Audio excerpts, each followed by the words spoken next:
Fala pessoal, aqui é o Herbert Almeida novamente e hoje eu trago mais uma decisão importante. Essa que é a ideia dessas nossas gravações de jurisprudência. Cada vídeo a gente vai acrescentando conteúdo e vamos preparando você para o nível mais alto na sua preparação. Hoje eu vou trazer uma decisão do STF que foi publicada no informativo 10.059, é uma decisão de 20 de junho e basicamente o que eu quero trazer aqui para vocês? Imagina a seguinte situação, vou começar pela situação hipotética e depois eu faço a leitura aqui junto com vocês da tese ou do entendimento fixado no acórdão pelo STF. Para atender a necessidades coletivas decorrentes de estado de calamidade pública ocasionado pela pandemia de Covid-19, o Estado da Federação X percebeu a necessidade de requisitar o uso de respiradores do município Y. Então tem um Estado requisitando um equipamento do município Y. Segundo a autoridade estadual, a requisição era imprescindível, uma vez que alguns municípios estavam com dificuldade em adquirir os equipamentos. Assim, a requisição teria o propósito de planejar centralizadamente e redistribuir os respiradores em todo o estado, atendendo melhor ao interesse geral. Por fim, a requisição estaria amparada em Lei Orgânica do Sistema Único de Saúde, a Lei 8080. A pergunta que eu faço é: a conduta do Estado da Federação está em consonância com a Constituição Federal? Nesse caso, nós estamos diante de uma situação chamada requisição administrativa. Eu gosto mais ou menos de exemplificar a requisição como acontece nesses filmes americanos, sabe quando o cara tá andando ali, de repente alguém foge, aí alguém para um carro, ele pare o carro, e aí ele pede, saia do carro, apresenta o distintivo, entra no carro da pessoa e utiliza esse veículo. Isso é denominado requisição administrativa. É óbvio que no Brasil não existe essa tradição de acontecer da forma como acontece nesses filmes americanos, mas a requisição acontece quando o Estado faz a requisição para poder utilizar um bem, seja móvel ou imóvel, ou ainda um serviço particular. E o Estado faz essa, entre aspas, breve apropriação para atender alguma situação de um perigo público iminente, de uma calamidade pública ou alguma situação dessa natureza. Se houver dano, haverá indenização pela utilização desse bem ou desse serviço.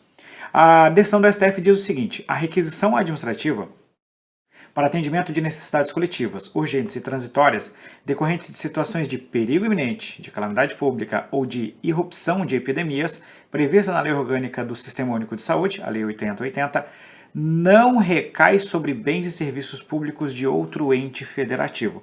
Então, esse julgado é especialmente importante para quem tem que estudar algum conteúdo, quando o edital prevê intervenção do Estado na propriedade. E aí entra aqui a tal da requisição administrativa. Então, o STF entendeu que não é possível fazer esse tipo de requisição. Segundo o STF, o artigo 15 da Lei 8080 deve ser interpretado em conformidade com a Constituição Federal, não sendo possível que um ente da federação faça a requisição administrativa de bens ou serviços de outro ente federativo. Então, qual que é o X? Qual que é a questão principal? Nós sabemos que o Estado pode fazer a requisição de bens móveis ou imóveis ou de serviços de particulares.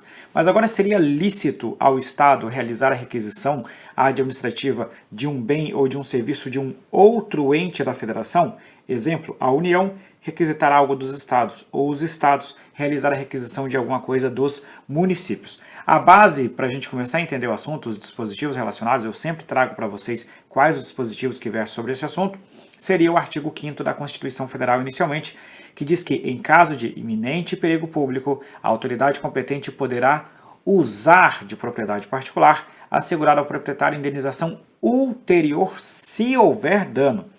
E depois, a nossa Lei 8080 diz que a União, os Estados, o Distrito Federal e os municípios exercerão em seu âmbito administrativo as seguintes atribuições. Aí o inciso 18 fala: para atendimento de necessidades coletivas, urgentes e transitórias, decorrentes de situações de perigo iminente, de calamidade pública ou de irrupção de epidemias, a autoridade competente da esfera administrativa correspondente poderá requisitar bens e serviços, tanto de pessoas naturais como de jurídicas, sendo-lhes assegurada justa indenização, tá? O STF não declarou essa regra inconstitucional, pelo contrário. Ele fez aquela análise, aquela declaração de inconstitucionalidade sem redução de texto. O que isso quer dizer? Eu mantenho o texto exatamente como ele está aqui, mas eu fixo qual a linha de interpretação que é aplicável, qual a forma de interpretar esse dispositivo que torna essa regra constitucional. E basicamente a forma de interpretação desse dispositivo é entendendo que essa requisição recai sobre bens e serviços de particulares e não de um ente da federação sobre outro ente da federação como regra, tá? O que afirmou o STF nesse informativo? Permissivo constitucional para requisição administrativa de bens particulares em caso de iminente perigo público, tem aplicação nas relações entre o poder público e o patrimônio privado. Então, a relação envolve Estado/particulares. Essa relação não pode envolver, não sendo possível, estender as hipóteses de relações entre unidades da federação. Se eu estiver falando da relação entre unidades da federação, então eu não posso aplicar essa categoria de requisição administrativa. Nos termos da jurisprudência dessa corte, ofende o princípio federativo, a requisição de bens de um ente federado por outro. Mas isso não é uma ofensa absoluta, Somente seria possível em hipótese excepcional, situação em que a União, durante estado de vigência, durante a vigência de estado de defesa, ou ainda em estado de sítio, poderia realizar a requisição administrativa dos bens dos demais. Ou seja, a regra é que não é possível realizar a requisição administrativa de um ente da federação sobre o outro. Essa regra é absoluta? Não. Ela encontra uma exceção. De forma excepcional, a União pode requisitar dos demais se a gente estiver em vigência de estado de defesa ou de estado de sítio. E aí o STF cita os fundamentos constitucionais. Entre os entes federativos não existe hierarquia. Isso aqui é bastante importante quando a gente tem uma descentralização política.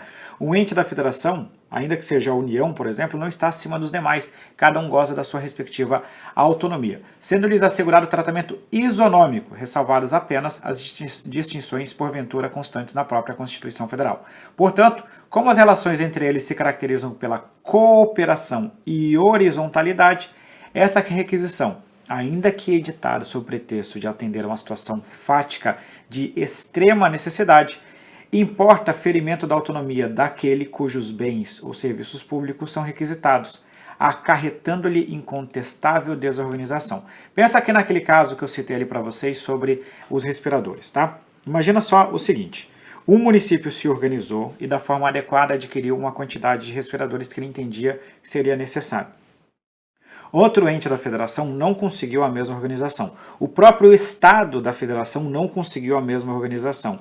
Aí o Estado vai lá e fala o seguinte: então me dá esses seus bens aqui que eu vou redistribuir aos demais.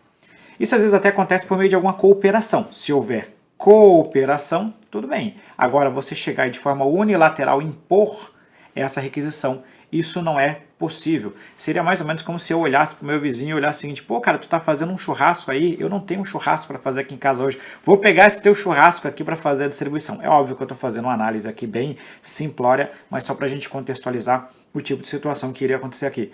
E, consequentemente, esse município que teve o respirador retirado, ele vai sofrer uma desorganização, porque ele tinha um planejamento na sua atividade e, de repente, veio o Estado e desorganizou esse planejamento. Por isso que não pode existir esse tipo de requisição. Com base nesse entendimento, o plenário, por unanimidade, julgou procedente a ação para atribuir interpretação conforme a Constituição, ou seja, você não reduz o texto do dispositivo, excluindo a possibilidade de requisição administrativa de bens e serviços de titularidade de outros entes federativos, tá?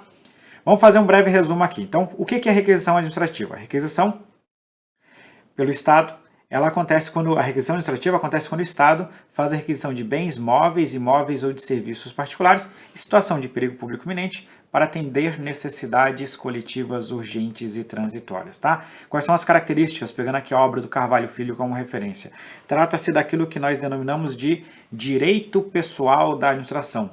O pressuposto dele é o perigo público iminente, incide tanto sobre bens móveis, imóveis e serviços, de particulares, no caso, a partir dessa interpretação do STF, podendo ser uma pessoa física ou uma pessoa jurídica, e é caracterizado pela transitoriedade, diferente da servidão administrativa. A servidão administrativa, ao invés de direito pessoal, é um direito real, e ao invés de ser transitória, ela a priori é permanente, então são hipóteses distintas. E a indenização, ela acontece se houver dano, e ela é uma indenização posterior, porque primeiro eu faço a requisição, se a pessoa sofrer um prejuízo, eu faço a devida indenização. Entre entes da federação, a regra é que você não pode adotar essa medida. Deixa eu só fazer uma quebra aqui para você poder analisar a tabela de forma completa. Em regra, você não pode fazer requisição entre entes da federação conforme decisão do STF, exceto a união sobre os demais, durante a vigência de estado de defesa ou de estado de sítio. Se você precisar fazer uma leitura mais completa, você vai lá no informativo 1059. Com isso, nós concluímos aqui mais uma análise de decisão, aqui uma decisão importante do STF. Eu já peço para vocês, né, sempre pedindo aqui, né, aquele pedido do seu like se você gostou desse vídeo, deixa um comentário aqui a respeito disso. Sempre lembrando, todo esse material aqui nós já estamos preparando aqui para as aulas de jurisprudência mais completas, que provavelmente nós vamos fazer daqui a cerca de 1 ou 2 semanas, né? Cada arquivo desse, logo na sequência eu coloco aqui o link para o vídeo que eu estou disponibilizando no YouTube e você vai poder ter uma preparação mais completa aqui na sua jornada para você acertar aquelas questões mais complicadas. Eu sempre falo, o que diferencia o aprovado do reprovado não são as questões que todo mundo está acertando, são as questões de um nível de dificuldade maior. Então, se você já está chegando aqui, é porque você já está num nível de dificuldade, no nível de preparação mais elevado. E agora é hora de você fazer o polimento, o ajuste fino, para acertar aquelas questões que os seus concorrentes não irão acertar. Então, por isso, a importância de estudar tanto jurisprudência, em especial para esse monte de concurso da FGV que está chegando por aí. Também não se esqueça de fazer a inscrição aqui no nosso canal para não perder os nossos novos vídeos. Todo dia eu pretendo postar um vídeo novo aqui para vocês, para que você possa chegar em altíssimo nível no seu concurso público. Um grande abraço para todos e até a próxima.